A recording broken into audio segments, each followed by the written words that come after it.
கொஞ்சம் கூட வெக்கமே இல்லாம மனசாட்சி உறுத்தல் இல்லாம எப்படிதான் இப்படி பேச தெரியுதுன்னு தெரியல. உயர் அதிகாரி உன் புருஷங்களை உன் பிள்ளைய அடின்னு சொல்லியிருந்தா உன் புருஷன் உன் பிள்ளைய இப்படிதான் அடிச்சிருப்பானா? அஜித்குமாருக்கு இன்னும் நியாயம் கிடைக்கல. நியாயத்தின் முதல் கட்டமாக தான் இந்த கொலையில சம்பந்தப்பட்ட எல்லாரையும் ஜெயில போட்டிருக்காங்க.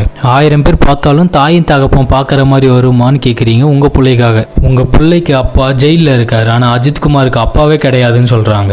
ஏன் அவங்க அம்மா கஷ்டப்பட்டு வளர்க்கலையா? உங்களை மாதிரி தானே அஜித்குமார் அவங்க அம்மாவும் அவங்கள வளர்த்துருப்பாங்க. 1000 பேர் அவங்க கூட இருந்தாலுமே நீங்க சாவடிச்ச அஜித்குமார் மாதிரி அவங்க அம்மாவுக்கு வருவாங்களா? போலீஸ்காரனுக்கே இந்த நிலைமையான்னு சொல்றீங்களே, போலீஸ்காரன்ற திமிர்ல தான் உங்களுக்கு இந்த நிலைமையே வந்திருக்கு. ஒருத்தனை அடிச்சு கொலை பண்ணிட்டு ஜெயிலில் போனவனுக்கு இப்படி அழுவுறீங்களே, அப்போ அஜித்குமார் அம்மாவுக்கு நீங்க என்ன பதில் சொல்லுவீங்க? நீங்க நினைச்சா ஜெயிலில் கூட பார்க்கலாம், ஏன் ஜாமீன்ல கூட வருவாங்க. ஆனா அஜித்குமார் அவங்க ஃபேமிலி இந்த கொலை வழக்குல எவ்வளவு பெரிய ஆளா இருந்தாலுமே தண்டிக்கப்பட வேண்டியவங்க தான். உங்களுடைய கதறலும் கூப்பாடும் எங்களுக்கு அஜித்குமார் அவங்க அம்மாவுடைய வழிகளாக தான் எங்களுக்கு பிரதிபலிக்குது. பார்க்குற நீங்க என்ன மாதிரி கமெண்டா இருந்தாலுமே கமெண்ட் பாக்ஸ்ல சொல்லுங்க, நான் படிக்கிறேன். நன்றி.